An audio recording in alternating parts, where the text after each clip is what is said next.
আয়োজনটা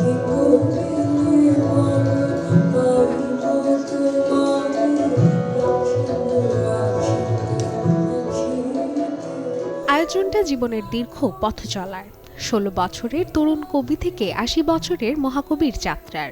আর সেই পথের গান আর কবিতার মেলবন্ধনে জীবন্ত হয়ে উঠল রবীন্দ্রনাথ ঠাকুরের শিল্পভুবন।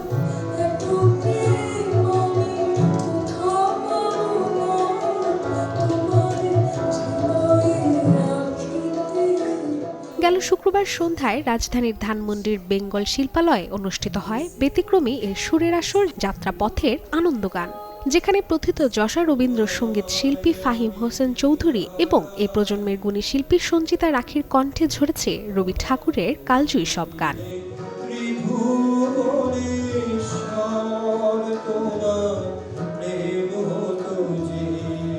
কবিগুরু বাঙালির প্রত্যেক দিনের সঙ্গী, আনন্দ বেদনা দুঃখ কষ্ট যা কিছু আছে প্রত্যেক দিনের সঙ্গী। কাজেই এরকম একটা আয়োজন সব সময় তো করা যায়।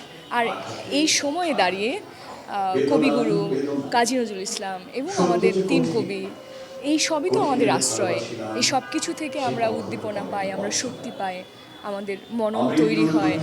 গানের ফাঁকে ফাঁকে কবিতার পংক্তিতে সেই সুরের মাহাত্ম্য ব্যাখ্যা করেন আবৃত্তি শিল্পী স্বীকৃতি প্রসাদ বড়ুয়া। গানের পেছনের গল্প আর কবিতার নিখুঁত গাঁথুনি দর্শক শ্রোতাদের নিয়ে যায় ভাবনালোকের গভীরে।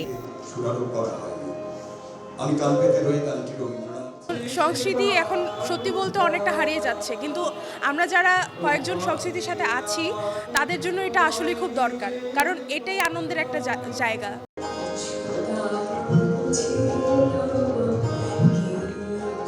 বেঙ্গল ফাউন্ডেশনের সহযোগিতায় এবং সিটি ব্যাংকের নিবেদনে এই অনুষ্ঠানটির আয়োজন করে স্থাপত্য প্রতিষ্ঠান ক্ষেত্র। আমরা সবসময় চেষ্টা করি যে মিউজিক বা যে কোনো কালচারাল কোনো অ্যাক্টিভিটিকে আমরা ইন্সপায়ার করা, একটু কোনোভাবে কন্ট্রিবিউট করা। আমরা আশা করব ভবিষ্যতে আমরা এই ধরনের প্রোগ্রাম আরও বেশি অ্যারেঞ্জ করার চেষ্টা করব। সুরের ধারা আর কবিতার এই জয়গান অব্যাহত থাকুক আগামী প্রজন্মের হৃদয়, এমনই প্রত্যাশা শিল্পী ও দর্শকদের।